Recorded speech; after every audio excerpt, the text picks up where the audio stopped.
نحمده ونصلي على رسوله الكريم اما بعد فاعوذ بالله من الشيطان الرجيم بسم الله الرحمن الرحيم رب اشرح لي صدري ويسر لي امري واحلل عقدة من لساني يفقهوا قولي رب زدنا علما اللهم انفعنا بما علمتنا وعلمنا ما ينفعنا وزدنا علما اللهم صل على محمد وعلى آل محمد كما صليت على إبراهيم وعلى آل إبراهيم إنك حميد مجيد اللهم بارك على محمد وعلى آل محمد كما باركت على إبراهيم وعلى آل إبراهيم إنك حميد مجيد آمین یا رب العالمین. لاسٹ ٹائم ہم نے کیا پڑھا تھا؟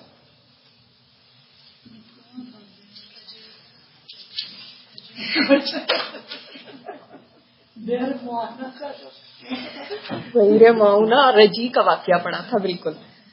اور ہم نے یہ پڑھا تھا کہ اس میں کتنے صحابہ کرام بیر معاونہ میں تو خاص طور پہ 70 کے قریب صحابہ کرام شہید ہو گئے تھے اور رجی کے حادثے میں بھی 10 صحابہ شہید ہوئے تھے. اور جی ہاں صفہ والے تھے، سمجھ لیں اسکالرس، بڑے شیوخ. کیونکہ ایسے ہی تو نہیں آپ کسی کو بھیجتے نا کہ جا کے وہاں پہ تبلیغ کرنی ہے. دونوں حادثات میں جو صحابہ بھیجے گئے وہ صحابہ تھے جو ٹاپ آف دا لائن تھے، کریم تھے، اس لیے کہ وہ جائیں گے اور وہاں پہ تبلیغ کریں گے. تو ظاہر ہے قرآن کے حفاظ بھی تھے، قرآن پاک کو سمجھنے والے بھی تھے، قرآن پاک کا اتنا علم تھا کہ آگے پہنچائیں، انہیں کو بھیجا جائے گا نا. اب اگر دعویٰ کرنا ہو تو کلاس میں سے کس کو چوز کیا جائے گا جو بیسٹ ہوگا، کہ کافروں کے ساتھ جا کے جب بات کرنی ہے تو ایسے ہی لوگ ہونے چاہیے.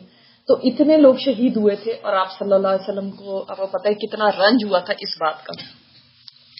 آپ لوگ مجھے بتائیں گے کہ مدینہ میں کون کون سے قبائل یہود کے رہتے تھے؟ بنو قینقاع، بنو نذیر اور بنو قریظہ. ٹھیک ہے، یہ 3 قبائل تھے. اس وقت کتنے قبائل ہیں؟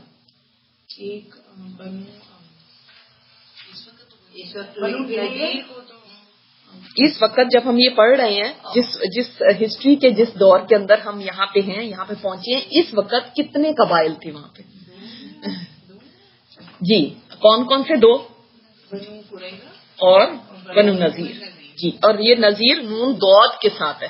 نذیر وہ لوگ کہیں گے ہم ازواد بولتے ہیں اس لیے. تو بنو نذیر اور بنو قریظہ تھے. اور بنو قینقاع کا کیا ہوا تھا؟ ان کو نکال دیا تھا، جلا وطن کر دیا تھا. کیوں ایسا ہوا تھا؟ کیونکہ وہ انہوں نے ٹریٹی توڑی تھی. ہاں، معاہدے کو توڑا تھا. انہوں نے کیا شرارت کی تھی جس کو الٹیمیٹلی ریزلٹ ہوا تھا ان کی ایکسپلشن کا؟ نہیں، اور اس کے علاوہ کیا ہوا تھا؟ ایک واقعہ ہوا تھا جو پرومیننٹ واقعہ تھا، جس کے بعد پھر یہ عورت کو جو دکان پہ گئی تھی سنار کے پاس، اس کے جو ہے نا یعنی اس کا سر کا دوپٹہ نکالنے کی ایک شرارت کی تھی. اور اس کے بعد جب آپ صلی اللہ علیہ وسلم نے ان کو تاکید کی تو انہوں نے آگے سے الٹا بجائے اس کے کہ اپولوجیٹک ہوتے، انہوں نے آگے سے یہ کہا اور ایک مسلمان کو شہید بھی کر دیا تھا، آپ کو پتہ ہے. اور پھر اس کے بعد بجائے اپولوجیٹک ہونے کی انہوں نے آگے سے کیا کہا تھا کہ آپ لوگ اگر بدر کی وجہ سے بہت اس کے اندر ہیں تو یہ نہ سمجھنا کہ ہم قریش کی طرح ہیں، ہم ان سے بھی زیادہ ہیں ہمارے ساتھ جب معاملہ ہوگا. لیکن اس کے بعد جب محاصرہ ہوا تو پھر یہ لوگ سروائیو نہیں کر سکے تھے اور ایکسپیل ہو گئے تھے. آج ہم جس قبیلے کا پڑھ رہے ہیں وہ غزوہ، جس قبیلے کی بات آج کریں گے اور جس غزوہ کی بات کر رہے ہیں وہ غزوہ بنو نذیر ہے. بنو نذیر کے بارے میں ہم کیا جانتے ہیں؟ کچھ آپ نے پہلے پڑھا ہے بنو نذیر کے بارے میں؟ جب جوز کا تھا، لیکن کیا آپ نے پڑھا ہے ان کے بارے میں اس سے پہلے؟ جو کعب بن اشرف، شاباش، کعب بن اشرف جو تھا جس کا قتل کے بارے میں ہم نے بات کی تھی، وہ اس کی ماں اس قبیلے سے تعلق رکھتی تھی. آپ کو بتایا تھا نا، اس کا باپ تو عرب تھا اور ماں اس قبیلے سے تعلق رکھتی تھی. اور کیا پڑھا تھا؟ ایک اگر آپ پیج نمبر 200 پہ جائیں گے جو میری بک میں، غزوہ سویق کے بارے میں ہم نے پڑھا تھا کہ یہ غزوہ جب ہوا تھا اور ابو سفیان آیا تھا بدر، اس کو کیا ایک منت مانی تھی نا کہ میں تو بالکل نہیں، مطلب کچھ نہاؤں گا نہیں، یہ نہیں کروں گا جب تک کہ میں مسلمانوں سے کوئی بدلہ نہ لے لوں. بدر کے بعد یہ واقعہ ہوا تھا اور یہ 200 سواروں کو لے کر آ گیا تھا، اس نے درخت بھی کاٹے اور 2 آدمیوں کو قتل کر کے بھی بھاگ گیا تھا. اس وقت بھی بنو نذیر کے پاس یہ سب سے پہلے گیا تھا، اور وہاں پہ ان کا جو سردار تھا ہوئی ابن اخطب، اس نے کہا تھا کہ میں تو تمہاری کوئی ہیلپ نہیں کر سکتا، لیکن ان کا ایک ٹریجرر تھا، میں نے آپ کو یہ واقعہ بتایا تھا، ان کا ایک ٹریجرر تھا، اس نے اس کو کھلایا پلایا، بڑا خوب خاطر مدارت کی. تو حالانکہ وہ جانتا تھا کہ مسلمانوں کے اوپر حملے کی غرض سے آیا ہے، اور اس کو گائیڈ کیا. ہم دیکھتے ہیں کہ یہود کی جو شرارتیں تھیں وہ ختم نہیں ہو کے دے رہی تھی، اور گاہے بگاہے کوئی نہ کوئی چیز ایسی کر رہے تھے جس سے مسلمانوں کو نقصان پہنچایا جائے. جب غزوہ احد بھی ہوا تو اس سے پہلے بھی انہوں نے مشرکین کو ہیلپ کیا کہ آپ کو کہاں پہ اپنا پڑاؤ کرنا چاہیے، کس جگہ پہ آپ کو ٹھہرنا چاہیے، کون سی جگہ آپ کی وار اسٹریٹجی کے لیے ہیلپ کر سکتی ہے، اس طرح کی ہیلپ بھی ان کو کر رہے تھے. کیا ان کو یہ جائز تھا کرنا؟ کیوں نہیں تھا جائز؟ انہوں نے کانٹریکٹ کیا ہوا تھا، جس کانٹریکٹ کا نام کیا تھا؟ میثاق مدینہ، اور اس کی کلوز کیا تھی کہ ہم خود ڈیفینڈ کریں گے مسلمانوں سے، یہ ہمارا مدینہ ایک علاقہ ہے تو ہم اس کو ڈیفینڈ کریں گے آپ کے ساتھ مل کے. اب یہ ہم دیکھتے ہیں. اچھا، احد کا واقعہ کب ہوا تھا، کس سال میں ہوا تھا؟ 3 ہجری کے اندر. اس کے بعد ہم نے لاسٹ ٹائم جو پڑھا وہ ہم نے یہ رجی کا واقعہ، بئیر معونہ کا واقعہ، یہ ہم نے پڑھا کہ سفر میں 4 ہجری میں ہوا، یعنی نیکسٹ ایئر ہی، جو یعنی کچھ مہینوں کے بعد ہی یہ واقعہ ہو گیا. اور دیکھیں ابھی یہ سفر ہوا ہے، اور اس کے بعد ربیع الاول میں یہ بنو نذیر کا واقعہ ہو گیا. تو آپ دیکھیں گے کہ ون آن ٹاپ آف اندر، ایک کے بعد ایک کوئی نہ کوئی حادثہ ہو رہا ہے، اور بالکل مسلمانوں کو کوئی چین لینے کا موقع نہیں مل رہا. اب یہاں پہ کیا ہوتا ہے، ہم تھوڑا سا پڑھتے ہیں پھر آگے میں آپ کو تھوڑا ایکسپلین کرتی ہوں. بسم اللہ الرحمن الرحیم، پیج نمبر 220. غزوہ بنو نذیر، ربیع الاول 4 ہجری. بنو نذیر نے بئیر معونہ کے ساتھ غداری کرنے والے عزل اور قارہ سے بھی زیادہ ایک خبیث سازش کی. رسول اللہ صلی اللہ علیہ وسلم کے پاس پیغام بھیجا کہ ان کے ساتھ جمع ہوں تاکہ آپ سے قرآن اور اسلام کی باتیں سنیں، مناقشہ کریں اور مطمئن ہو جائیں تو ایمان بھی لے آئیں. چنانچہ اس پر اتفاق ہو گیا، جبکہ ان بدماشوں نے آپس میں طے کر رکھا تھا کہ ہر آدمی کپڑے کے اندر خنجر چھپا کر چلے اور نبی کریم صلی اللہ علیہ وسلم کو غفلت کی حالت میں اچانک قتل کرتے، مگر آپ کو عین وقت پر خبر ہو گئی اور آپ صلی اللہ علیہ وسلم نے ان کی جلاوطنی کا فیصلہ کر دیا. دوسرا واقعہ کیا ہوا؟ یہ ایک واقعہ ہوا، یعنی ان لوگوں نے کیا سازش کی تھی کہ نبی کریم صلی اللہ علیہ وسلم کو قتل کرنے کی، اور اس کے لیے بھی ایسی ایک، انہوں نے تو صحابہ کو قتل کیا نا، شہید کیا بئیر معونہ میں، رجی میں. انہوں نے تو سوچا کہ آپ صلی اللہ علیہ وسلم کو ہی ختم کر دیا جائے، اور اس کے لیے انہوں نے یہ سازش کی کہ آپ آئے، آپ ہمارے پاس جمع ہوں اور آپ ہمیں سکھائیں. اور پھر اس کے بعد اتنی قبیح سازش تھی کہ خنجر چھپا کے اور اسیسینیٹ کرنے کا سوچ لیا تھا. دوسرا عمر بن امیہ زمری رضی اللہ تعالیٰ عنہ، ان کا نام ہم نے پہلے کہاں پڑھا ہے؟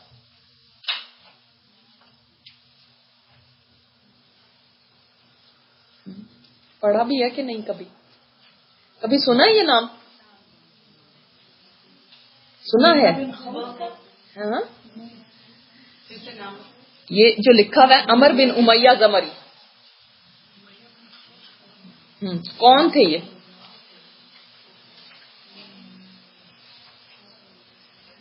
ٹیسٹ کی بہت ضرورت ہے، اور یہ والے نام تو آنے ہی چاہیے جو یہاں پہ لکھے ہیں. ابھی پڑھا ہے پچھلی کلاس میں، بئیر معونہ میں کیا ہوا تھا، اس کے بعد کیا ہوا تھا. یہ والے صرف بچ گئے تھے اور واپس آئے تھے، اور پھر کیا ہوا تھا راستے میں؟ ہاں، ان کو 2 آدمی ملے تھے جو کس قبیلے سے تھے؟ اسی قبیلے سے جنہوں نے ان کے اوپر حملہ کر کے ان کو ختم کیا تھا. ٹھیک ہے، اور انہوں نے ان کو قتل کر دیا، جبکہ ان کے پاس آپ صلی اللہ علیہ وسلم کی طرف سے امان موجود تھی.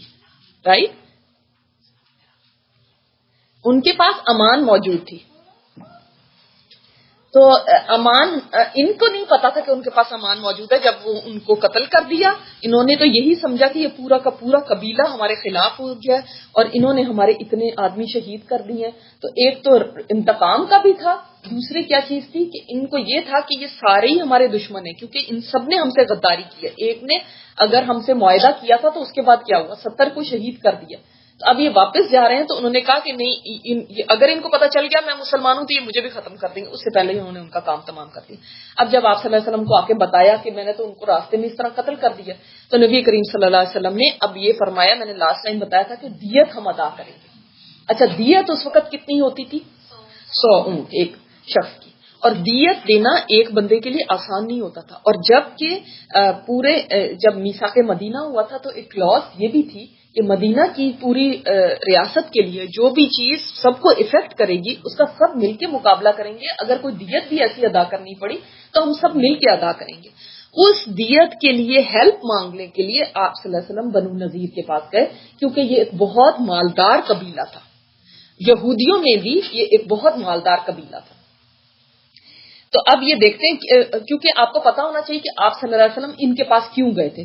عمر بن امیہ زمری نے واپس آ کر جب بنو کلاب کے 2 آدمیوں کے قتل کی اطلاع دی تو آپ صلی اللہ علیہ وسلم چند صحابہ کرام رضی اللہ تعالیٰ عنہم کے ہمراہ بنو نذیر کے پاس تشریف لے گئے تاکہ وہ معاہدے کے مطابق ان دونوں مقتولین کی دیت کی ادائیگی میں اعانت کریں، ہیلپ کریں ہمارے ساتھ کہ اس دیت کو ادا کیا جائے. انہوں نے کہا ابو القاسم ہم ایسا ہی کریں گے. جب آپ صلی اللہ علیہ وسلم وہاں تشریف لے کے گئے تو وہ لوگ بڑے خوش ہوئے. انہوں نے بڑا اچھا آپ صلی اللہ علیہ وسلم کو ویلکم کیا. انہوں نے کہا کہ ہم تو ضرور آپ کی ہیلپ کریں گے اس میں. اور کیا کیا پھر؟ آپ یہاں تشریف رکھیے، ہم آپ کی ضرورت پوری کیے دیتے ہیں. اور خود انہوں نے کہا کہ آپ یہاں پہ بیٹھے. اور خود ایسا ہوتا تھا، میں تھوڑا سا آپ کو اس میں ان کا بتا بھی دوں کہ یہ لوگ یہود کیسے رہتے تھے. یہود کے قلعے تھے. عرب لوگوں کو قلعے بنانے نہیں آتے تھے، نہ وہ قلعوں میں رہتے تھے. لیکن یہود کے پاس یہ ایک ٹیلنٹ تھا کنسٹرکشن کا کہ یہ قلعوں میں رہتے تھے. اور ان کے خاص طور پہ بنو نذیر کے قلعے کے باہر یعنی چاروں طرف کھجور کے پورے باغات تھے اور ایکڑوں پہ محیط تھے، بہت زیادہ باغات تھے. اور بڑی اچھی ان کی انہوں نے نگہداشت کر کے، یہ وہ ٹائم تھا جس میں کہ وہ پھل پک کے تیار ہو چکا تھا. اب تھوڑا سا سگنیفیکینس اس کی ہے اس لیے آپ کو یہ بات بتا رہی ہوں. اچھا ایک بات اور یاد رکھیے گا کہ ان لوگوں کو تھوڑا سا وہ جو کعب بن اشرف کا قتل ہوا تھا اس کا بھی ان کو تھوڑا ملال تھا کہ ہمارا ذرا انتقامی کاروائی دل کے اندر ذرا مسلمانوں کے ویسے بھی تھا، لیکن اس کی وجہ سے بھی اور زیادہ. اس کے اندر دیکھیں سیرت میں ہم اس طرح نہیں چل سکتے کہ آپ کو پیچھے کے واقعات نہ پتا ہو تو میں آپ کو آگے لے کے جاتی ہوں. ہر چیز کنیکٹڈ ہے کیونکہ ایک لائف ہسٹری ہے. اگر آپ پیچھے کا بھولتے جائیں گے تو آپ کو آگے سمجھ ہی نہیں آئے گی کہ میں کیا بات کر رہی ہوں. اس لیے you need to revise this. آپ کو پتا ہونا چاہیے کون کعب بن اشرف تھا، بنو نذیر کیا تھا، بنو قینقاع کیسے نکلا، کیا ہوا احد، اور اس کے بعد کیا ہوا. یہ ساری کہ ان کی شرارتیں چلتی جا رہی ہیں. ایسے نہیں ہے کہ ایک دن بس مسلمانوں کو جوش آیا اور وہ چل پڑے، ایسے نہیں ہوا. ان کی شرارتیں آف اینڈ آن چلتی چلی جا رہی ہیں. ابھی دیکھیں یہ ان کی یہ ایک سازش ہوئی کہ انہوں نے آپ صلی اللہ علیہ وسلم کو اللہ تعالیٰ نے بر وقت اطلاع دے دی، ورنہ ان کا کیا تھا کہ آپ صلی اللہ علیہ وسلم کو اس طرح قتل کر دیں گے خنجر رکھے میں. صفہ والوں کو انہوں نے قتل کرنے کی سازش کی، لیکن اللہ تعالیٰ نے بال بال بچا لیا. اب اس کے بعد کیا ہوا، جب آپ صلی اللہ علیہ وسلم کو انہوں نے بٹھایا کہ آپ یہاں بیٹھیں اور ہم ابھی آتے ہیں آپ کے لیے لے کر مال، اور خود اندر چلے گئے. اور آپ صلی اللہ علیہ وسلم ان کے قلعے کی دیوار کے ساتھ ٹیک لگا کے بیٹھ گئے، صحابہ کرام بھی ساتھ ہیں.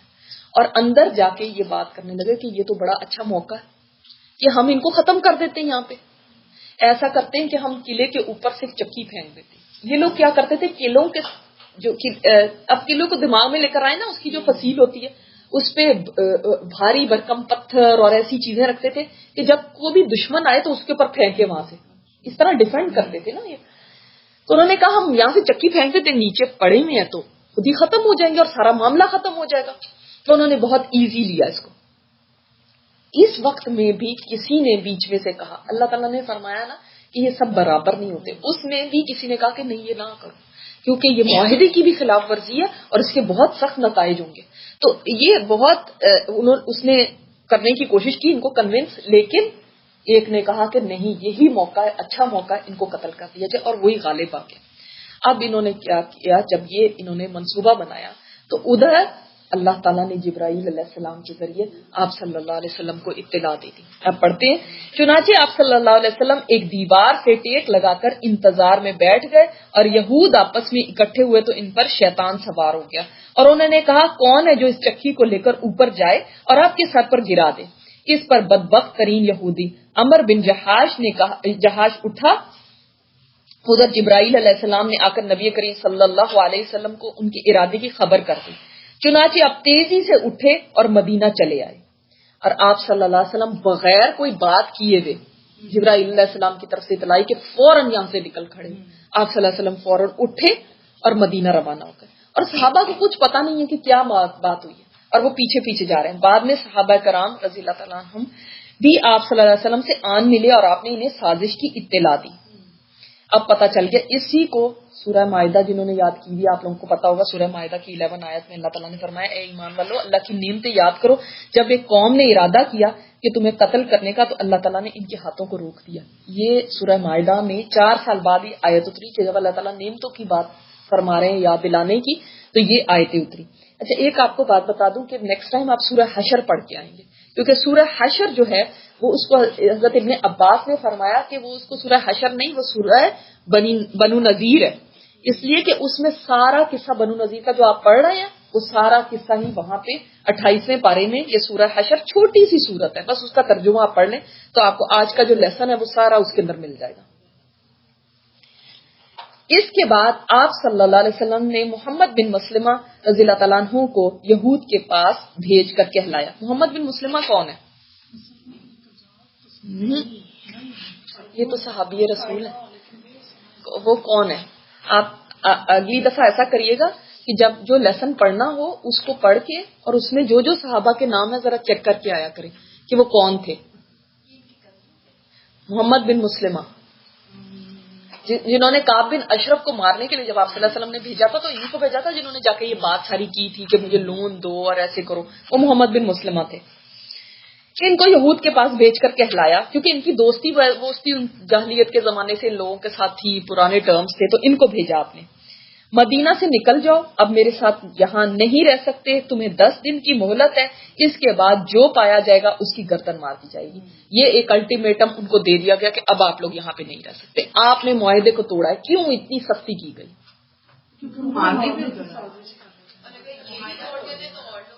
شاباش. یہ بات ہے کہ دیکھیں پہلے ابھی کیا انسیڈنٹ ہوا ہے سفر میں, اتنے سارے صحابہ شہید ہوئے کس وجہ سے کہ معاہدے کو انہوں نے توڑا. معاہدہ کر کے گئے کہ ہم امان دیتے ہیں, معاہدہ کر کے گئے کہ ہمارے ساتھ بھیج دیں, بس ہم تو اسلام سے ایک بات ایک زبان دی اور جب وہاں پہنچے تو چینج ہو گئے. اب کوئی رسک نہیں لیا جا سکتا کہ جو معاہدے کو توڑے گا, جو غداری کرے گا, ویل ٹیک اے اسٹیپ. اب انٹالریبل ہے اور ابھی اتنا بڑا نقصان اٹھایا ہے مسلمانوں نے. اب وہ اس چیز کو یہ متحمل نہیں ہو سکتے تھے کہ اب وہ اور نقصان اٹھائیں, کیونکہ آئے دن کوئی نہ کوئی اٹھ کے اس طرح معاہدوں کی اگر خلاف ورزی کرنے لگے تو کیا ٹرسٹ رہ جائے گا, کون دوست ہے کون دشمن ہے کیا پتا چلے گا. تمہارے پاس ٹائم ہے, تم یہاں سے چلے جاؤ. اس نوٹس پر یہود نے چند دن تک سفر کی تیاریاں کی, لیکن اسی دوران رئیس المنافقین عبداللہ بن ابئی نے کہلا بھیجا کہ ڈٹ جاؤ اور نہ نکلو, میرے پاس 2000 مردان ضرب و حرب ہیں. اس نے کہا کہ میرے پاس ایسے لوگ ہیں, ایک تو بنو قریظہ جو تمہارا یہودی قبیلہ ہے وہ ہمارے قریبی ہے, وہ ہیلپ کے لیے آئے گا. بنو غطفان ایک اور قبیلہ ہے, وہ ہیلپ کے لیے آئے گا, اور تم فکر نہ کرو ہم تمہارے ساتھ ہیں. تو اس نے کہا کہ ڈٹ جاؤ اور نہ نکلو, اور میرے پاس 2000 لوگ ہیں جو جنگ لڑنے والے ہیں, جو تمہارے ساتھ تمہارے قلعوں میں داخل ہوں گے اور تمہاری حفاظت کی خاطر جان دے دیں گے. یہ دیکھیں آپ, ایک مسلمان کہلانے والا اپنے آپ کو, یعنی صفوں کے اندر ہی اگر آپ کے غدار ہو تو پھر کتنا بڑا نقصان ہوتا ہے. آپ صلی اللہ علیہ وسلم کچھ کہہ کے آئے ہیں, آپ کے امیر آپ کے لیڈر کچھ کہہ کے آئے ہیں, اللہ کے رسول نے ایک بات کہی ہے, اور بیچ میں سے تم بغاوت کر کے اور کیا کہہ رہے ہو کہ تم نہ جانا, یہیں پہ رہو, ہم ہیں نا تمہارے ساتھ. اور وہ بھی سفر کی تیاریاں کر رہے ہیں, وہ اپنے سامان باندھ رہے ہیں, اور یہ بیچ میں غداری. اسی کے اوپر سورہ حشر میں اللہ تعالیٰ نے فرمایا لَإِنْ أُخْرِجْتُمْ لَنَخْرُجَنَّ مَعَكُمْ, اگر تمہیں نکالا گیا تو ہم بھی تمہارے ساتھ نکل جائیں گے. یعنی یہ کس کا قول ہے؟ عبداللہ بن ابئی کا. اور پہلے آپ نے دیکھا کہ احد میں بھی اس نے کیا کیا تھا. وَلَا نُطِيعُ فِيكُمْ أَحَدًا أَبَدًا، اور آپ دیکھیں اس کی بات کو لا بھی ہے اور ابدا بھی. تمہارے بارے میں ہم کسی کی بات ہرگز بھی نہیں مانیں گے. Never ever we will listen to اینی باڈی. کس کی طرف اشارہ ہے؟ آپ صلی اللہ علیہ وسلم کی طرف، کہ اگر انہوں نے بھی کہا نا تو ہم ان کی بھی نہیں بات مانیں گے. اور کس نے کہنا تھا کچھ؟ سمجھ آ رہی ہے بات؟ Are you following? وَإِن قُتِلْتُمْ لَنَنصُرَنَّكُمْ، اور اگر تمہاری ساتھ وہ لڑائی کریں گے، تمہارے ساتھ لڑائی کی گئی تو ہم تمہاری مدد کریں گے. لڑائی کس کے ساتھ ہونی تھی؟ ظاہری بات ہے. آپ صلی اللہ علیہ وسلم نے فرمایا کہ اگر تم 10 دن کے بعد یہاں پہ نظر آئے تو ختم. اب اس کا مطلب جو تم سے لڑے گا ہم اس سے لڑیں گے. تو کس کے خلاف لڑائی کا کہہ رہا ہے؟ تو یہ غداریاں یہ صرف آج کے وقت میں نہیں ہے، یہ اس وقت سے ہیں جب آپ صلی اللہ علیہ وسلم ابھی موجود تھے. مسلمانوں میں ہی ٹریٹرز تھے، مسلمانوں میں ہی غدار تھے. اور پھر آپ اوور دا ٹائم ہسٹری میں دیکھیں تو ہمیشہ مسلمانوں کو جو نقصان زیادہ پہنچانے والے وہ اپنے ہی اندر سے لوگ تھے جنہوں نے نقصان پہنچایا. چاہے آپ سب کانٹیننٹ کی ہسٹری پڑھ لیں، چاہے آپ کہیں کی بھی دیکھیں. غدار جب آپ کے اپنے اندر ہوتے ہیں نا تب نقصان ہوتا ہے. اور آج بھی بلیو میں یہی بات ہے کہ مسلمانوں کے اپنے اندر لوگ ہیں جو ان کی جڑیں کاٹ رہے ہیں، جو ان کو نقصان دے رہے ہیں، اور پھر وہ اپنے آپ کو مسلمان بھی کہتے ہیں. تو یہی لوگ سب سے زیادہ اسلام کو سب سے زیادہ اس وقت بھی یہی لوگ تھے نقصان پہنچانے والے. آج تک بھی ایسے ہی لوگ نقصان پہنچانے والے ہیں جو اوپر سے مسلمان ہونے کا دعویٰ کرتے ہیں، نام کے مسلمان ہیں لیکن ایمان ان کے اندر نہیں. اللہ تعالیٰ نے ایسے ہی لوگوں کا فرمایا کہ اسفل السافلین ہے، تو سب سے نیچوں سے بھی نیچے ہیں، اور وہ جہنم میں بھی درک الاسفل سب سے نیچے اس میں ہوں گے جہنم. یعنی یہ اس وقت تو ہم ایک منافقین کا لفظ یوز کر لیتے تھے نا. اب ہمیں پتا ہے ہم پڑھ رہے ہیں تو ہمارے لیے بڑی آسانی ہے. لیکن آپ خود سوچیں کہ اس وقت کیا تھا، ایک ہمارا ہی اپنا مسلمان یہ کام کر رہا ہے. وہ لیبل تھوڑی تھا کہ ماتھے پہ لکھا ہوا پٹی بندھی ہوئی ہے منافقین کی، منافق رئیس المنافق. وہ آج ہم پڑھ رہے ہیں، آج آپ اس نظر سے دیکھ کے پڑھ رہے ہیں. لیکن اس وقت ایسا نہیں تھا. اس وقت ان کے ساتھی تو تھے، ان کے ساتھ والے ہی تو تھے، ان کے ساتھ کھڑے ہو کے نماز پڑھنے والے تھے. وہ بندے تھے کہ وہ بندہ ہے کہ جب آپ صلی اللہ علیہ وسلم خطبہ دینے کے لیے کھڑے ہوتے تھے تو اس سے پہلے خود کھڑا ہو جاتا تھا اور کہتا تھا لوگوں ان کی بات سنو، یہ اللہ کے رسول ہیں، ان کی بات مانو، ایسے کرو. یہ وہ بندہ تھا. تو یہ معمولی بات نہیں ہے. اس لیے وہ پہچان ہونی چاہیے کہ پہچانو. اپنی صفوں کے اندر ہی غدار ہوتے ہیں. اس زمانے میں بھی میر صادق اور میر جعفر کون تھے؟ آج ہسٹری ان کو غداروں کے نام سے جانتی ہے، اور اس وقت مسلمانوں کے اندر حصے تھے نا. تو ہر زمانے میں ایسا ہوتا رہا. اس لیے پہچان ہونی چاہیے کہ کون ہے جو واقعی ایمان والا اور کون ہے جو مسلمان ہوتے ہوئے اسلام کو ہی نقصان پہنچانے والے. کہ آپ حرکتوں سے ڈیفائن کر سکتے ہیں. اب قرآن تو نہیں اترے گا، وہی تو نہیں اترے گی جو آ کے بتائے گی کہ کون ہے جو منافق ہے، کون ہے جو خوارج ہے. کیسے پتا چلے گا؟ لوگوں کے ایکشن سے، لوگوں کی حرکتوں سے. اس کی حرکتوں سے پتا چلا کہ یہ رئیس المنافقین. دیکھو ایسے کوئی اللہ کے رسول کے خلاف کر سکتا تھا کہ اپنے ہی مسلمانوں کے خلاف ان کو میسج سیکرٹلی بھیج رہا ہے کہ تم فکر نہ کرو، تم ڈٹے رہو. اور ہاں یہ آگے بات آ گئی ہے نا، اور بنو قریظہ اور غطفان بھی تمہاری مدد کریں گے. یہ سن کر یہود نے قوت محسوس کر لی اور رسول اللہ صلی اللہ علیہ وسلم کو کہلا بھیجا کہ ہم نہیں نکلتے، آپ نے جو کرنا ہے کر لیں. اب وہ بھی ڈٹ گئے. کس کی شے پہ؟ عبداللہ بن ابی کی، منافقین کے رئیس کی. اور وہ اکیلا نہیں تھا، اس کے ساتھ ایک ٹولی تھی منافقین کی. آپ کو پتہ ہے نا جب ہم قرآن میں پڑھتے ہیں تو وہ کیا کرتے تھے؟ آپ صلی اللہ علیہ وسلم کی مجلس میں بیٹھ جاتے تھے خود ایک چھوٹا سا گروپ بنا کے، اور پھر باتیں بناتے تھے، پھر اشارے کرتے تھے، پھر کہتے تھے تم میں سے کس کا ایمان تازہ ہو گیا ان کی باتوں سے. اسی مجلس میں جب آپ صلی اللہ علیہ وسلم کے وقت میں ایسا ہو سکتا ہے تو کیا بعد میں نہیں ہو سکتا؟ یہ سن کر رسول اللہ صلی اللہ علیہ وسلم نے اللہ اکبر کہا. صحابہ کرام نے بھی تکبیر کہی. کیوں کہا اللہ؟ اس لیے کہا کہ اب اس کے اندر ہی خیر ہوگی. حالانکہ کیا یہ وہ ٹائم تھا جس میں افورڈ کر سکتے ہو مسلمان کہ وہ ایک اور جنگ کریں؟ ابھی کیا ہوا ہے بحیر مونا، اس سے ساتھ ہی کیا ہوا ہے رجی کا واقعہ، اس سے ساتھ ہی کیا ہوا ہے احد. ایک کے اوپر ایک ان کو شکست یا نقصان نقصان نقصان ہوتا رہا. اب یہ افورڈ نہیں کر سکتے تھے، لیکن اس وقت اگر سٹیپ نہ اٹھایا جاتا تو یہ اور شیر ہو جاتے. اس لیے آپ صلی اللہ علیہ وسلم نے تکبیر کا مدینہ کا انتظام حضرت ابن ام مکتوم کو سونپا. یہ کون سے صحابی ہیں جو بلائنڈ تھے جی. اور جھنڈا علی رضی اللہ تعالیٰ عنہ کو دے کر بنو نذیر کے علاقے کا رخ کیا اور وہاں پہنچ کر ان کا محاصرہ کر لیا. اب یاد رکھیں کہ آپ صلی اللہ علیہ وسلم کو جو ہی اطلاع ملی کہ انہوں نے کہا جو کرنا ہے کر لو نا، چند گھنٹوں میں ہی آپ صلی اللہ علیہ وسلم نے پورے لشکر کو تیار کیا اور روانہ ہو گئے. اور وہ بھی اتنے سرپرائزڈ ہوئے کہ وہ ایکسپیکٹ نہیں کر رہے تھے کہ اتنی جلدی آ جائیں گے، تھوڑے دنوں بعد ہو سکتا ہے یا کچھ ہے، یہ تو ابھی آ گئے. تو آپ صلی اللہ علیہ وسلم فوراً ان کے پیچھے چلے اور آپ صلی اللہ علیہ وسلم کے ساتھ تقریباً 700 آدمی تھے. اور اب جب ان کے قلعوں تک پہنچ گئے تو ان کو گھیرے میں لے لیا. اب وہ تو فوراً قلعے بند کر کے اندر چلے گئے، کیونکہ یہود کی ہمیشہ سے یہ ایک عادت رہی ہے کہ وہ باتیں زیادہ کرتے ہیں لیکن اس کے بعد جب موقع آتا ہے تو پھر لڑنے کے لیے نہیں تیار ہوتے. تو انہوں نے اپنے آپ کو قلعہ بند کر لیا. اب کیا ہوا؟ اب آپ صلی اللہ علیہ وسلم نے جھنڈا حضرت علی کو دے کر بنو نذیر کے علاقے کا رخ کیا اور وہاں پہنچ کر ان کا محاصرہ کر لیا. انہوں نے اپنے قلعوں اور گڑیوں میں پناہ لے لی اور اسلامی لشکر پر تیر اور پتھر برسائے. اب کیا ہوا تھا؟ وہ بھی ویٹ کر رہے تھے کہ عبداللہ بن ابی اب آ جائے، لیکن عبداللہ بن ابی کہاں تھا؟ کوئی نام و نشان ہی نہیں، کوئی اتا پتہ ہی نہیں کہ کدھر ہے. وہ جو اتنی بڑی بڑی بڑکیں اور باتیں کر رہا تھا اس کا کوئی نام و نشان نہیں تھا. جب منافقین جو ہوتے ہیں آپ ان کی ہسٹری اٹھا کے دیکھ لیں، وہ تو کبھی بھی اتنی زیادہ دنیا ان کو پیاری ہوتی ہے، وہ کبھی اپنی جان اپنی مال کو کبھی بھی نہیں خطرے میں ڈالیں گے، چاہے کسی کے لیے بھی ہو. وہ کسی کے ساتھ لوئل نہیں ہوتے. منافق جو لفظ ہے نا نفقہ سے ہے. نفقہ کہتے ہیں سرنگ کو، ایک طرف سے نکلے، ایک طرف سے داخل ہوئے، دوسرے سے نکل گئے. کسی کے بھی وہ لوئل نہیں ہوتے. ایسا نہیں کہ ان کے لوئل ہوں گے اور ان کے نہیں تھے، نہیں، وہ کسی کے بھی نہیں ہوتے. منافق کسی کا نہیں ہوتا، صرف وہ اپنی ذات کا ہوتا ہے، سیلفش. اور وہیں سے انہوں نے پتھر برسانے شروع کر دیے.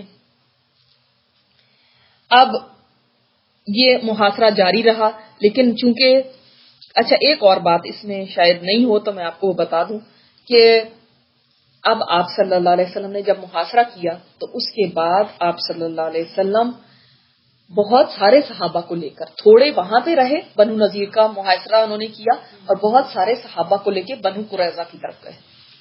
کیوں؟ آپ کیا سوچتے ہیں؟ ان سے معاہدہ تھا اور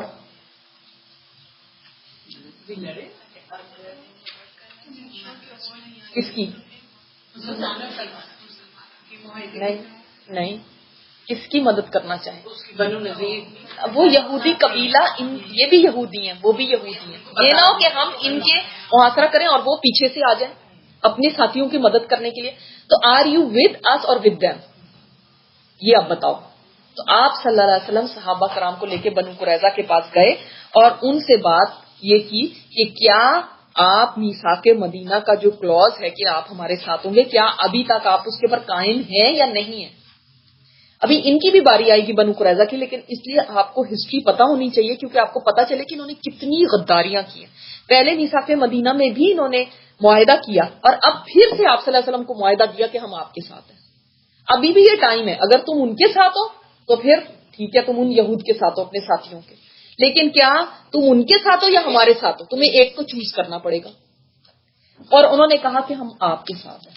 اور اگین آپ صلی اللہ علیہ وسلم نے ان سے تجدید عہد کیا، یعنی رینیو کیا معاہدے کو، اور انہوں نے بڑی اچھی طرح اس کو قبول کر لیا. اس کا مطلب دیکھو، آپ صلی اللہ علیہ وسلم نے فرمایا تھا نا کہ تم بھی ان کو فالو کرو گے. اور آج وہی بات ہے کہ دیکھیں ان کے بھائی بند، یہ ان کے بھائی ہوئے نا بنو نذیر، یہ بھی یہودی وہ بھی یہودی. تمہیں کیا کہا گیا کہ تم ایک دوسرے کا قتل نہ کرو، ایک دوسرے کو گھروں سے نہ نکالو، یہ سورہ بقرہ میں سارا ہے. تمہارے وہ بھائی ہیں، بجائے اس کے کہ ان کی ہیلپ کے لیے جانے کے، انہوں نے کہا کہ نہیں ہمارا کوئی تعلق نہیں، ٹھیک ہے مارنا ان کو مارو، وی ڈونٹ کیئر. یعنی ایک نہیں ہوئے، پھر بھی پھٹے. ہاں ہمیشہ سے پہلے بھی تھے اور اب بھی دیکھو انہوں نے اپنے بھائی بہن کی اس کی حمایت کے اندر وہ نہیں کھڑے ہوئے اور انہوں نے مسلمانوں کے ساتھ تجدید عہد کر لیا. اچھا اب کیا ہوا، وہاں سے آپ اتنے تھوڑے سے، حالانکہ مسلمانوں نے محاصرہ وہاں پہ کیا ہوا تھا، کیونکہ ان کی بھی عادت ایسی ہی رہی ہے. سورہ بقرہ میں اللہ تعالیٰ فرماتے نہیں ہیں کہ اللہ نے تمہیں کیا حکم دیا کہ ایک دوسرے کو نہ قتل کرو، ایک دوسرے کو گھروں سے نہ نکالو، تم ایک دوسرے کو قتل بھی کرتے ہو، گھروں سے بھی نکالتے ہو، اس کے بعد ان کے فدیے بھی دینے آ جاتے ہو. ایسے ہی جیسے ہم آج بٹے ہوئے ہیں اور جیسے آج ہم الگ الگ ہیں، اس کو مارنا ہے مارو، مجھے نہ کچھ کہو، اسی طرح وہ تھے نا. ایسے نہیں اللہ تعالیٰ نے ان کی سٹوریز بتا کے ہمیں سکھایا کہ ہاں بھائی وہاں پہ کچھ ہو رہا ہے، مسلمانوں کو کچھ ہو رہا ہے، ہمیں سے کیا، ہم تو اچھے بیٹھے ہوئے نا. ایک نہیں ہے. اور یہ دیکھیں کہ وہاں پہ تھوڑے سے لوگ تھے جنہوں نے محاصرہ کیا ہوا تھا، پھر بھی بنو نذیر کی اتنی بزدلی تھی کہ وہ ان تھوڑے سو کا مقابلہ نہیں کرنے کے لیے اترے. الگ ان کو پتا تھا کہ وہ تو اتنے سارے چلے گئے ہیں، اب ہم ان کے ساتھ تو مقابلہ کریں، ان کے لیے بھی مقابلے کے لیے نہیں اترے. اور وہیں سے تیر اور پتھر برساتے رہے، کیونکہ کھجور کے درخت اور باغات ان کے لیے سفر کا کام دے رہے تھے، ایسے شیلڈ کے طور پہ تھے، کیونکہ میں نے بتایا نا ارد گرد سارے کھجور کے وہ تھے باغات. اس لیے نبی کریم صلی اللہ علیہ وسلم نے حکم دیا کہ انہیں کاٹ اور جلا دیا جائے. اس سے ان کے حوصلے ٹوٹ گئے. اب آپ خود امیجن کریں کہ اتنے ان کے باغات اور کھجور یا کوئی بھی باغ لگانے میں اور اس کو یعنی اس حد تک پہنچانے میں کہ پھل دینے لگے، کتنا عرصہ لگتا ہے، کتنی محنت لگتی ہے. کھجور کا درخت تو کافی سالوں کے بعد پھل دیتا ہے، کوئی 8-9 سال کے بعد اس کا پھل آنا شروع ہوتا ہے. اور سوچیں کہ کتنی محنت کر کے اب انہوں نے اس تک پہنچایا، تو ان کی انویسٹمنٹ بھی لگی ہوئی ہے، ان کی محنت بھی لگی ہوئی ہے، یہ ان کا اثاثہ ہے، یہ ان کی پورے سال کی کمائی ہے. اور کھجور کے درخت ہیں اور ان کے سامنے وہ اوپر سے دیکھ رہے تھے اپنے قلعوں سے، ان کے سامنے درخت کاٹے گئے اور جلا دیے گئے. اس سے ان کے حوصلے بالکل پست ہو گئے، وہ ڈیمورلائز ہو گئے. اوپر سے نہ کوئی ہیلپ آ رہی ہے نہ کچھ، کب تک قلعے میں بند رہیں گے. اور یہ جنگی ایک اسٹریٹجی تھی، یہ ویسے الاؤڈ نہیں ہے کہ کسی بھی املاک کو نقصان پہنچایا جائے. یہ ایک جنگی اسٹریٹجی تھی اور اللہ تعالیٰ نے اس کا اللہ نے ایک حکم دیا تھا کہ ایسا کیا جائے. اس سے ان کے حوصلے ٹوٹ گئے اور اللہ نے ان کے دلوں میں رعب ڈال دیا. یاد رکھیں رعب بھی اللہ کی طرف سے ہوتا ہے کہ کسی کے دل میں ڈالا جائے. اور آج ہمارا رعب دنیا سے اٹھ گیا ہے ہمارے اپنے اعمال کی وجہ سے. چنانچہ 6 روز کے بعد، اور کہا جاتا ہے 15 روز کے بعد، انہوں نے اس شرط پر ہتھیار ڈال دیے کہ وہ مدینہ سے جلا وطن ہو جائیں گے. اب اس کے بعد ان کے پاس کوئی چارہ نہیں تھا، وہ اتنے دل برداشتہ ہو گئے کہ انہوں نے کہا کہ ٹھیک ہے ہم گیو اپ کرتے ہیں، ہم ہتھیار ڈال دیتے ہیں. اس موقع پر بنو قریظہ بھی ان سے الگ تھلگ رہے. منافقین کے سردار اور ان کے حلیفوں نے بھی خیانت کی. کمثل الشیطان، اللہ تعالیٰ نے سورہ حشر میں فرمایا کہ ان کا منافقین کی یہ جو چال تھی یا ساری جو انہوں نے چال چلی کھیلا، وہ ایسے ہی ہے جیسے شیطان کیا کرتا ہے. اس قال للانسان اکفر فلما کفر قال انی بری منک، جب اس کو کہتا ہے تم کفر کرو اور جب وہ کفر کر لیتا ہے تو کہتا ہے میں تو تم سے بری ہوں. اسی طرح رئیس المنافقین نے کیا نا، تم ڈٹے رہو ہم تمہارے ساتھ ہیں. جب وہ ڈٹ گئے تو اس کا کوئی عطا پتہ ہی نہیں. رسول اللہ صلی اللہ علیہ وسلم نے انہیں اجازت دی کہ ہتھیار کے سوا جو ساز و سامان چاہیں لے جا سکتے ہیں. یعنی اور دیٹ از فیئر انف، کیونکہ ہتھیار اگر لے کے جاتے تو مسلمانوں کے خلاف ہی کھڑے ہوتے. تو ان سے کہا گیا، اتنا ان کے ساتھ رحم کا معاملہ آپ صلی اللہ علیہ وسلم نے کیا. حالانکہ اگر دیکھا جائے تو انہوں نے آپ صلی اللہ علیہ وسلم کے قتل کی سازش کی. انہوں نے ایسے وقت میں جبکہ مسلمانوں کو ضرورت ہے، اس وقت بجائے اس کے کہ دیت کے اندر پیچھے کرتے، الٹا آپ صلی اللہ علیہ وسلم کو دوسری دفعہ پھر قتل کرنے کی سازش کی. اور اللہ تعالیٰ نے بال بال بچا لیا. جو ایسے قاتل ہوں ان کے لیے آپ صلی اللہ علیہ وسلم نے بجائے ان سے کوئی بدلہ لینے کی، آپ نے یہ فرمایا کہ ٹھیک ہے بس تم یہاں سے چلے جاؤ، بس تم یہاں پہ نہیں رہ سکتے. That's it. اتنا اس حد تک کہ دشمنوں کے ساتھ مل کے بھی مسلمانوں کے اوپر چڑھائی کے لیے سازشیں کی. منافقین کے ساتھ یہ لوگ ملے ہوئے تھے. تو اب یہاں پہ ہم دیکھتے ہیں کہ آپ صلی اللہ علیہ وسلم نے فرمایا جو لے جانا چاہتے ہو لے کے جاؤ. چنانچہ ان سے جو کچھ ہو سکا لے گئے، حتیٰ کہ گھروں کے دروازے، کھڑکیاں، کھونٹیاں اور چھتوں کی کڑیاں تک اکھاڑ کے لے گئے. اب آپ اس سے اندازہ کریں کہ یعنی اس وقت سے آج تک ان کے دل جو ہے نا اسی طرح ہے کہ بس ہر چیز کے اوپر مال کی اتنے حریص ہیں کہ انہوں نے اتنی بھی نہیں چیز چھوڑی. اور یہ بھی تاریخ میں آتا ہے کہ انہوں نے اپنے محلوں کو، اپنے گھروں کو، اپنی چیزوں کو خود ہی ہتھوڑے لے لے کے توڑا کہ اب اس کے اوپر مسلمان آئیں گے تو ان کا قبضہ ہو جائے گا۔ یہ وہی گھر تھے جو انہوں نے اپنے ہاتھوں سے تعمیر کیے تھے، یہ وہی محلات تھے انہوں نے محل کے ظاہرہ اٹھا کے تو نہیں لے جا سکتے۔ آپ نے کیا فرمایا تھا، جتنا تم اپنے اونٹوں پہ لاد سکتے ہو لاد کے لے جاؤ۔ اب ان کے پاس تو کوئی ایسے جہاز تو تھے نہیں جن میں اتنا لاد کے لے جاتے، کتنا لاد کے لے جا سکتے تھے؟ تو اپنے ہاتھوں سے چیزوں کو توڑا۔ اندازہ کیجئے، یہ ہے دنیا، یہ ہے دنیا جس کو انسان بناتا ہے خود، اور پھر اس کے بعد ایک دن اسی کو چھوڑ کے اس کو جانا ہوتا ہے۔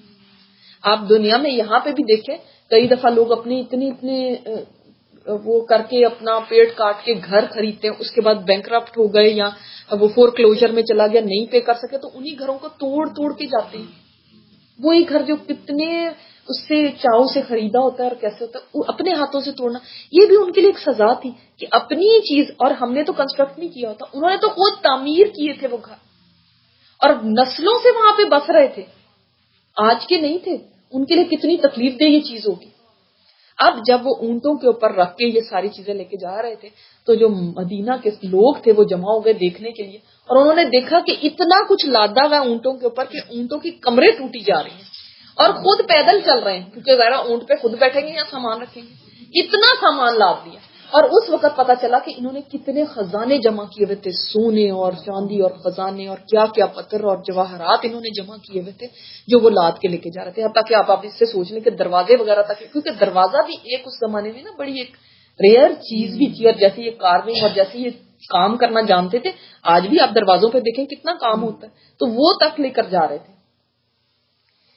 اسی کے متعلق اللہ تعالیٰ نے فرمایا، دیکھیں بار بار سورہ حشر کی آیات کا یہاں پہ آ رہا ہے، یخربون بیوتہم بایدیہم وایدی المؤمنین فاعتبروا یا اولی الابصار۔ اللہ تعالیٰ فرماتے ہیں کہ وہ اپنے ہاتھوں اور اہل ایمان کے ہاتھوں سے اپنے گھروں کو برباد کر رہے تھے، بس اہل بصیرت عبرت پکڑو۔ دیکھو کیسے انسان اس نہج تک پہنچ جاتا ہے کہ اپنے ہی گھر کو اپنے ہاتھوں سے توڑ رہا ہے۔ جلا وطنی کے بعد ان کی اکثریت اور بڑے لوگوں نے خیبر میں قیام کیا، کیونکہ خیبر کی بھی بات بعد میں آئے گی، اس لیے آپ کو یہ یاد رکھنا ہے کہ یہ بنو نذیر کے یہ جو لوگ تھے جلا وطن کیے گئے، ان میں سے اکثر خیبر میں جا کے بسے اور شام کی طرف بھی چلے گئے، لیکن خیبر اب آپ یاد رکھیے گا، کیونکہ خیبر کی جب بات آئی تو آپ کو یاد ہونا چاہیے کہ کیسے یہاں پہ اور بھی یہودی تھے وہاں پہ، اور ایک چھوٹا گروہ ملک شام جا بسا۔ رسول اللہ صلی اللہ علیہ وسلم نے ان کی زمین اور علاقہ خاص مہاجرین الاولین میں تقسیم فرمایا۔ اچھا، اب یہ بات ہے کہ اب یہ اتنا سامان جو ان کا رہ گیا، اتنا زیادہ سامان تھا، ظاہر ہے اس کا کیا کیا جائے، اس کے بارے میں کیا اللہ تعالیٰ کا حکم ہے؟ تو اللہ تعالیٰ نے آیات اتاری مال فے کے بارے میں۔ مال فے جانتے ہیں کیا ہوتا ہے؟ ایک ہوتا ہے مال غنیمت جو ہم نے پہلے پڑھا تھا۔ مال غنیمت کون سا مال ہوتا ہے؟ اب آپ ان دونوں کو بھی ڈسٹنگوش کریں۔ مال غنیمت وہ جو جنگ کر کے پھر حاصل، اور مال فے وہ والا ہوتا ہے جو جنگ کے بغیر کسی نقصان کے، بغیر کوئی لڑائی وغیرہ کی ہے، بغیر کوئی جانی نقصان یا مالی نقصان، کچھ بھی نہیں ہوا، ایسے ہی ہاتھ آ گیا، وہ ہے مال فے۔ اور اس میں دیکھیں کوئی بھی نقصان نہیں ہوا، جنگ لڑنی ہی نہیں پڑی، تو سارا مال فے تھا۔ تو اللہ تعالیٰ نے اس بارے میں پھر آیات اتاری کہ یہ کیسے ڈسٹریبیوٹ ہوگا، اور اس بارے میں یہ بھی بتایا گیا کہ ان میں سے بعض تو آپ صلی اللہ علیہ وسلم کو ملے گا مال، اور بیت المال میں بھی جائے گا، کس کس کا حصہ ہے وہ اللہ تعالیٰ نے بتایا۔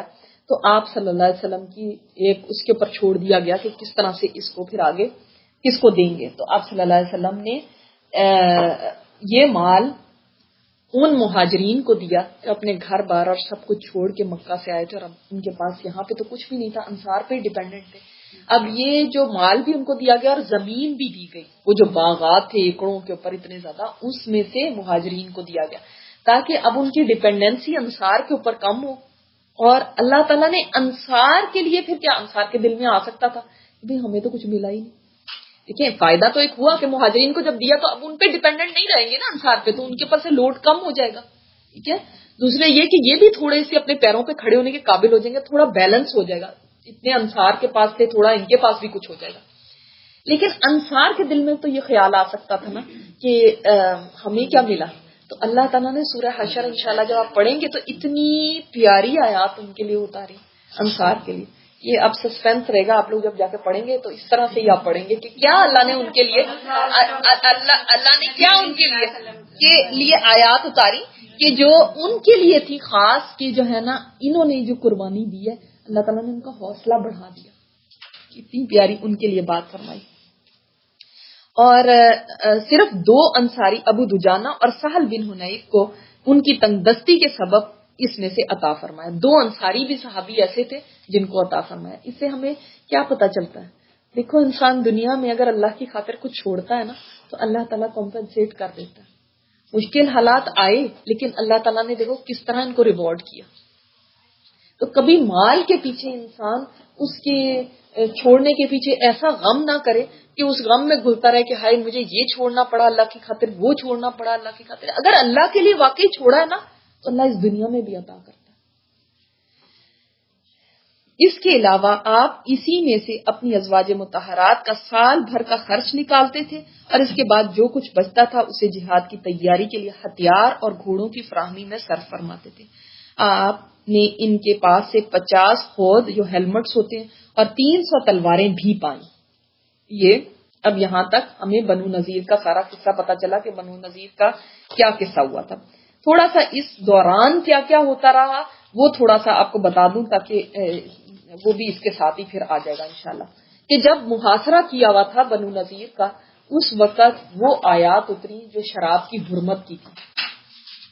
سب سے پہلے شراب کی حرمت کی آیتیں سورہ بقرہ میں اتری، سورہ نساء میں اتری، پھر اس کے بعد سورہ مائدہ کے اندر ٹوٹلی اس کو حرام کر دیا گیا. جو ٹوٹلی حرام کرنے والی آیتیں تھیں نا وہ اس وقت محاصرے کے دوران اتری تھی.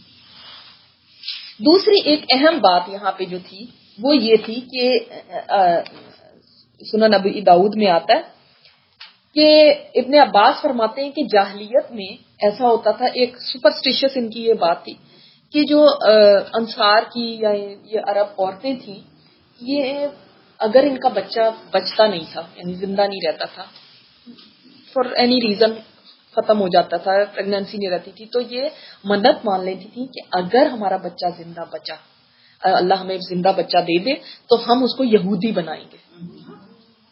ہم اس کو یہودی بنائیں گے. کیوں؟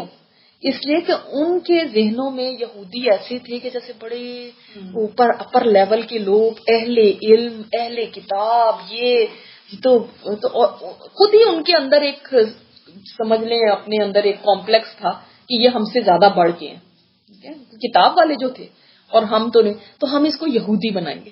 تو جب ان کا بچہ بچ جاتا تھا نا تو پھر وہ جیسے خزرج کا بنو نذیر کے ساتھ حلیف کا وہ تھا، حلیف سمجھتے ہیں نا اب آپ، حلیف کا تعلق تھا. تو یہ جو خزرج کے لوگ تھے یہ اپنے بچے اپنے بیٹے پھر ان کو دے دیتے تھے.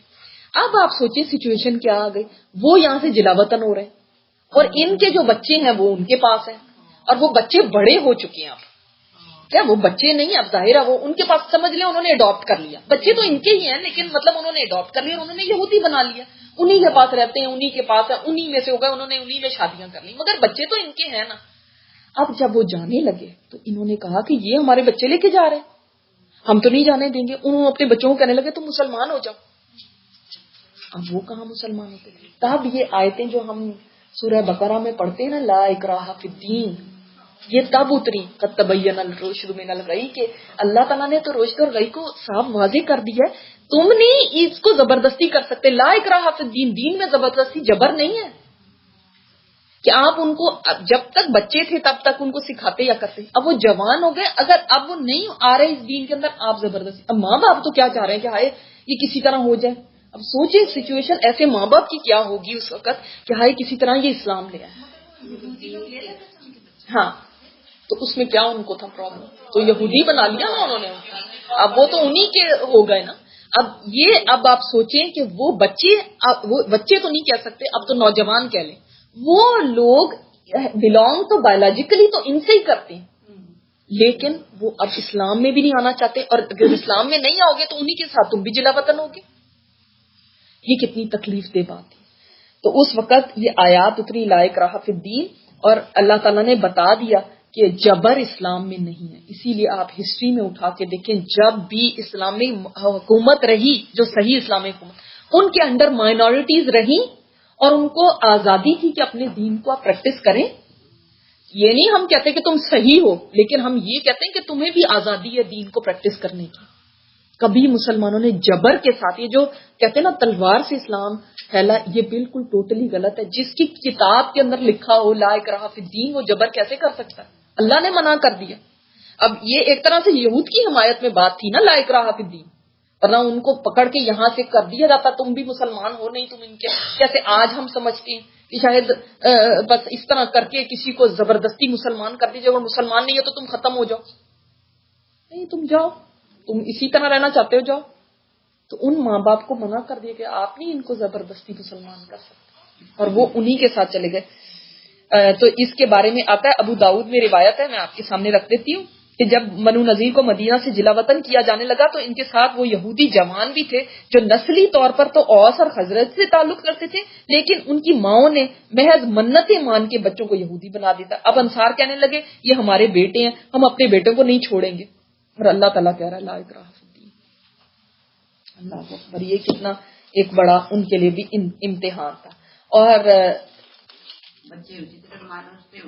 جی وہ انہی کے ساتھ چلے گئے. اچھا، پھر ہم یہ بھی دیکھتے ہیں اس میں کہ آپ صلی اللہ علیہ وسلم نے کا جو نکاح ایک ہوا تھا. اچھا، ہم اس کی بات پھر اینڈ میں کر لیتے ہیں، پہلے یہ پڑھ لیتے ہیں تھوڑا سا. غزوہ بدر دوم، سیکنڈ غزوہ بدر. یہ کون سا غزوہ بدر ہوا؟ شعبان 4 ہجری. کیا آپ کو کچھ یاد ہے کہ جب ابو سفیان احد سے واپس جانے لگا تھا تو اس نے کوئی بات کہی تھی؟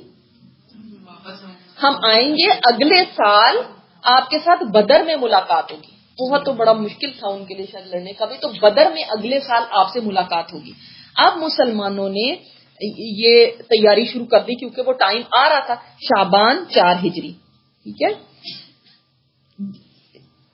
گزر چکا ہے کہ ابو سفیان نے احد میں اگلے سال جنگ کا اعلان کیا تھا. چنانچہ شعبان 4 ہجری کی آمد پر رسول اللہ صلی اللہ علیہ وسلم نے وعدے کے مطابق بدر کا رخ کیا اور وہاں 8 دن ٹھہر کر ابو سفیان کا انتظار کرتے رہے.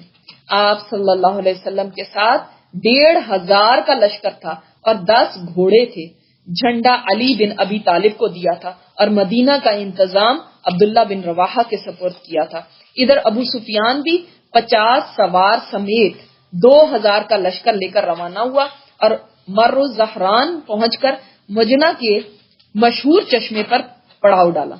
اب یہ مجنہ کا مشہور ایک وہاں پہ چشمہ تھا، وہاں پہ جا کے اس نے پڑاؤ کر لیا. ابو سفیان نکلا تو صحیح، لیکن جب یہ نکلے تو کوئی جذبہ نہیں تھا، کوئی ان کے اندر یعنی جیسے گرم جوشی جیسے بدر میں تھی یا احد کے اندر انتقامی ایک تھی، اب وہ سب ٹھنڈا پڑ چکا تھا. اب آ تو گئے ہیں وہ اس بات کی وجہ سے، لیکن شروع سے اس پر روب طاری تھا. چنانچہ یہاں پہنچ کر اس نے اپنے ساتھیوں سے کہا کہ جنگ اسی وقت موزوں ہوتی جب شادابی اور ہریالی ہو کہ جانور چر سکیں اور تم بھی دودھ پی سکو. اس وقت تو خشک سالی ہے، لہٰذا میں واپس جا رہا ہوں، تم لوگ بھی واپس چلے چلو. اس پر پورا لشکر کسی مخالفت کے بغیر واپس ہو گیا.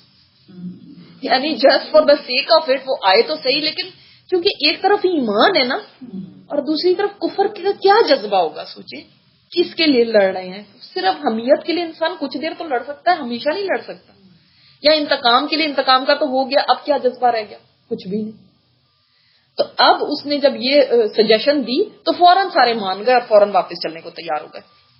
مسلمانوں نے بدر میں ٹھہر کر اپنا سامان تجارت بیچا اور 1 درہم کے 2 درہم بنائے. اللہ نے مسلمانوں کو وہاں پہ بھی فائدہ ہی پہنچایا.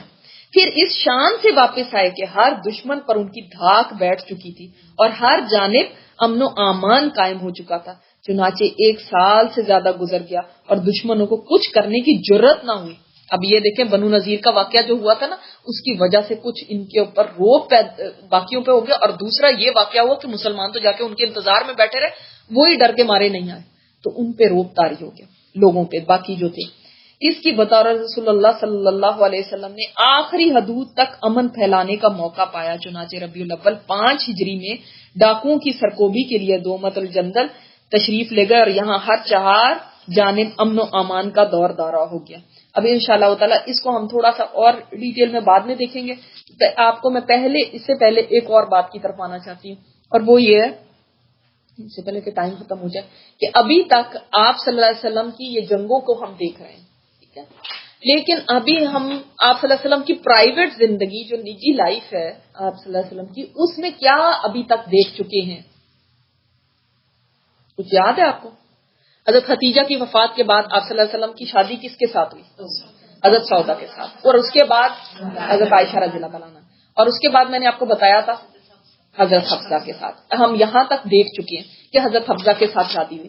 اب چونکہ اسی ٹائمنگ پہ ایک اور شادی ہو رہی ہے، اس لیے اس کا ضروری ہے کہ 4 ہجری میں ہی آپ صلی اللہ علیہ وسلم نے حضرت زینب بنت خزیمہ کے ساتھ نکاح فرمایا تھا۔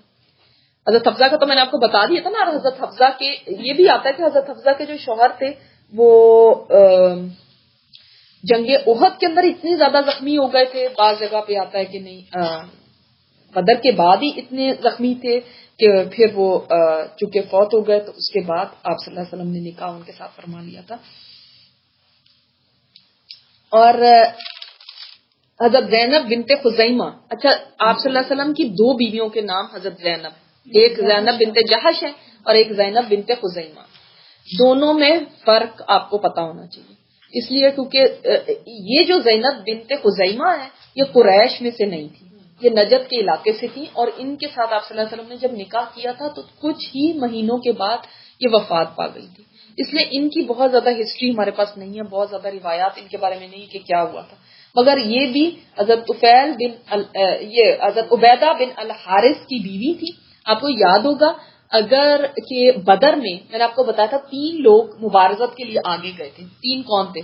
حضرت علی، حضرت حمزہ اور حضرت عبیدہ، اور ان کی جو ٹانگ کٹ گئی تھی، حضرت علی اور حضرت حمزہ تو واپس آ گئے تھے، ان کی ٹانگ کٹ گئی تھی، ان کو اٹھا کے لے کر آئے تھے پیچھے، اور پھر اس کے بعد یہ شہید ہو گئے تھے، تو یہ ان کی وائف تھی، ٹھیک ہے۔ اب یہ جب ان کے شوہر شہید ہو گئے تو ان کا مدینہ میں ایسا کوئی خاندان نہیں تھا، اور یہ بالکل اکیلی رہ گئی تھی، اس وقت آپ صلی اللہ علیہ وسلم نے ان سے پھر نکاح فرمایا تھا، اور ان کی ایک بہت خوبصورت خوبی جو آپ کو یاد رکھنے کی ہے وہ یہ کہ ان کو ام المساکین کے لقب سے یاد کیا جاتا ہے۔ یہ ایون جاہلیت کے زمانے میں غریبوں، محتاجوں، بیواؤں، یتیموں کی اتنی زیادہ ہیلپ کرنے والی تھی کہ ام المساکین، مسکینوں کی ماں، سبحان اللہ۔ تو آپ صلی اللہ علیہ وسلم نے ان سے شادی فرمائی تھی، لیکن یہ چونکہ بس جلدی فوت ہو گئی تھی، تو پھر آپ صلی اللہ علیہ وسلم نے 4 ہجری میں ہی شوال میں یا رمضان میں آپ صلی اللہ علیہ وسلم نے حضرت ام سلمہ سے نکاح فرمایا تھا، اور ام سلمہ کے بارے میں بھی آپ کو پتا ہے نا، کن کی وائف تھی یہ پہلے؟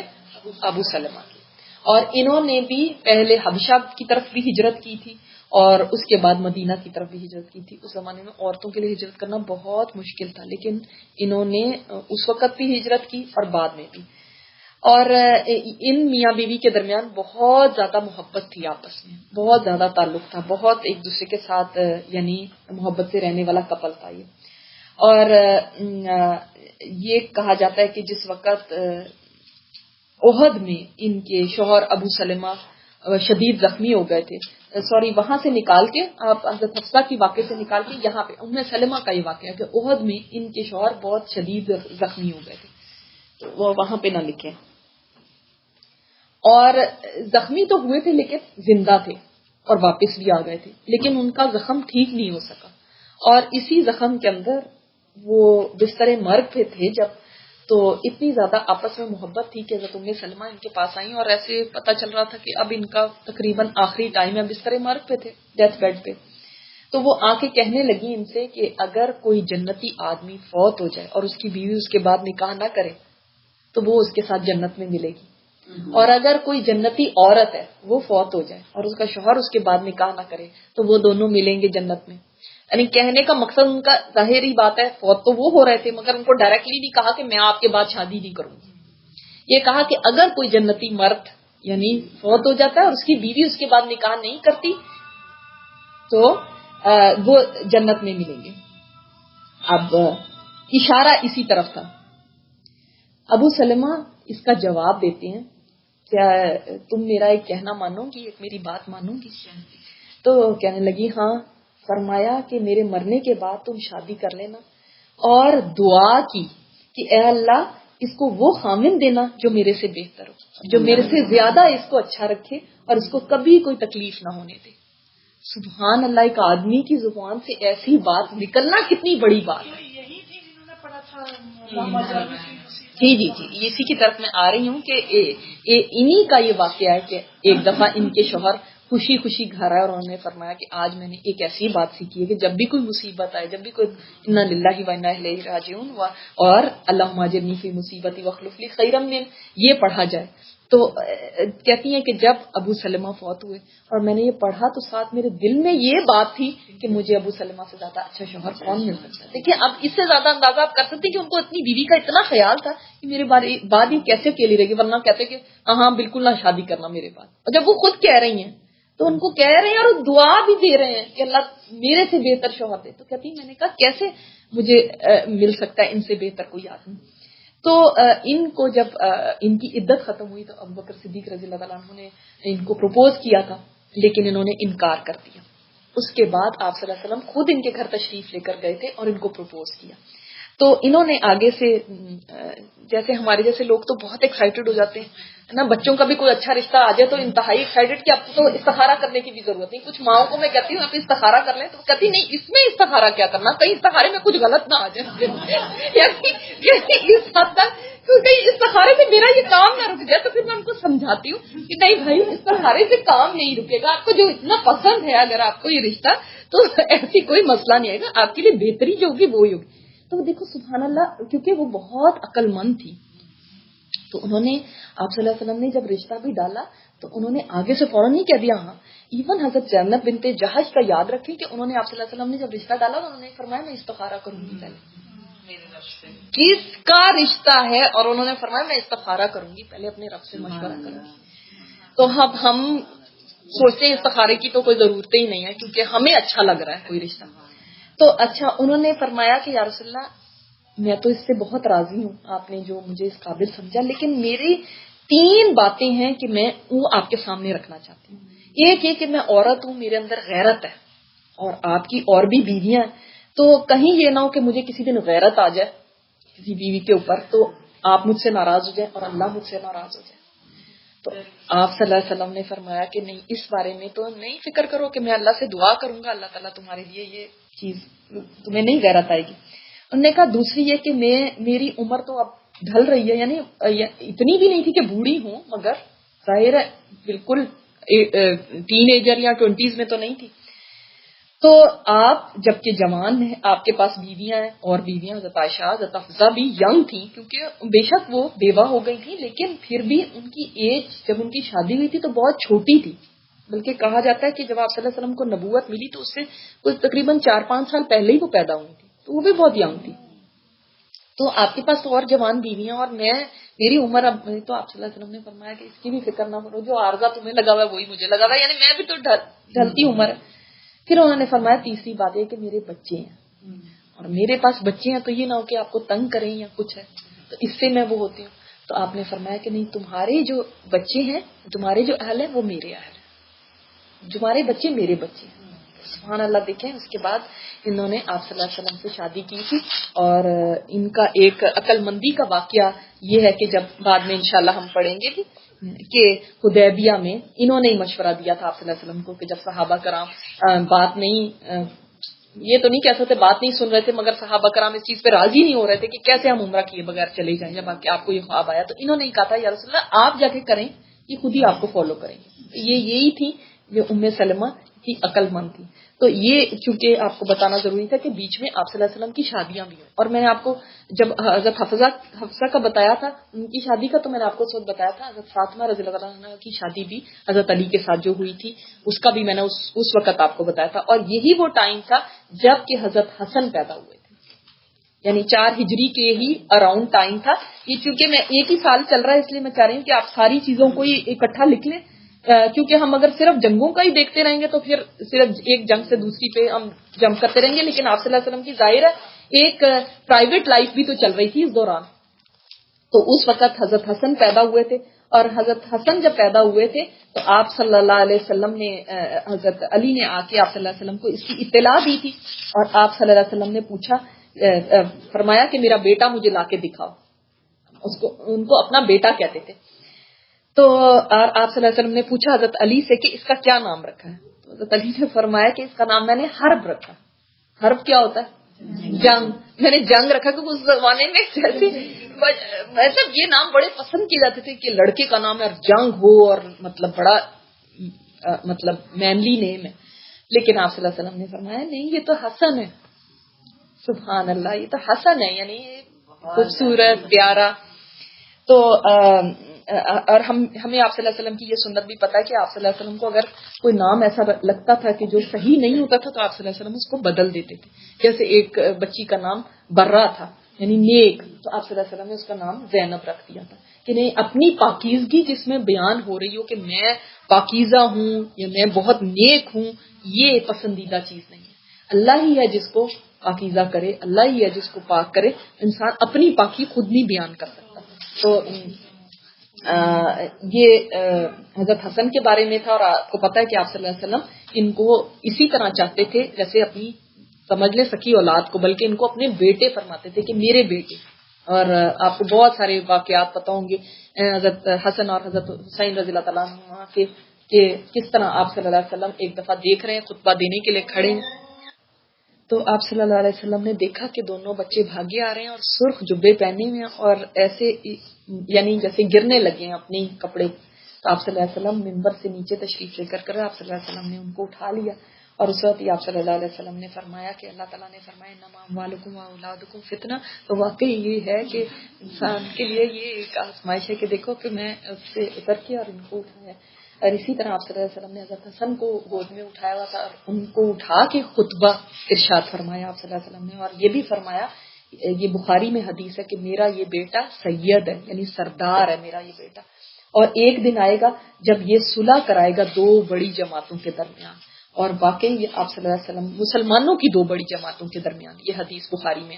تو واقعی حضرت حسن نے بعد میں جب حضرت علی کی بھی وفات ہو گئی تھی، آخری خلیفہ خلفائے راشدین میں حضرت علی تھے نا، اس کے بعد حضرت حسن کے ہاتھوں پہ بھی بیعت کر لی تھی لوگوں نے اور 6 مہینے تک ان کی خلافت بھی رہی تھی. لیکن ادھر امیر معاویہ جو تھے ان کے ہاتھ پہ بھی لوگوں نے بیعت کر لی تھی اور انہوں نے گیو اپ کر دیا، ورنہ بہت بڑی جنگ ہو سکتی تھی. تو واقعی وہ صلح کرانے والے بنے اور انہی کے تقریباً 11 منتھس کے بعد ہی حضرت حسین پیدا ہوئے. تو حضرت علی نے پھر اب نام وہ یا کے ساتھ حسن کے اندر ہی بس یا لگا کے حسین کر دیا، کیونکہ یہ تصغیر کے لیے ہوتا ہے. جب یا لگائی جاتی ہے نا تو تصغیر کے لیے ہوتا ہے، چھوٹا کرنے لگے. جیسے شریم ہے، سدیس ہے، اس طرح ہے نا کہ چھوٹا کرنے. جیسے ہم عمر کو عمیر کر لیا اس طرح سے کر کے، تو ان کا نام حسین رکھا. اور انہی کا عقیقہ بھی آپ صلی اللہ علیہ وسلم نے خود ہی کیا تھا حضرت حسن کا. سبحانک اللہم و بحمدک نشہد ان لا الہ الا انت نستغفرک و نتوب الیک. انشاءاللہ تعالی نیکسٹ ٹائم پہ ہم اگلا سبق دیکھتے ہیں. اللہم صلی علی محمد وعلی آل محمد کما صلیت علی ابراہیم وعلی آل ابراہیم انک حمید مجید.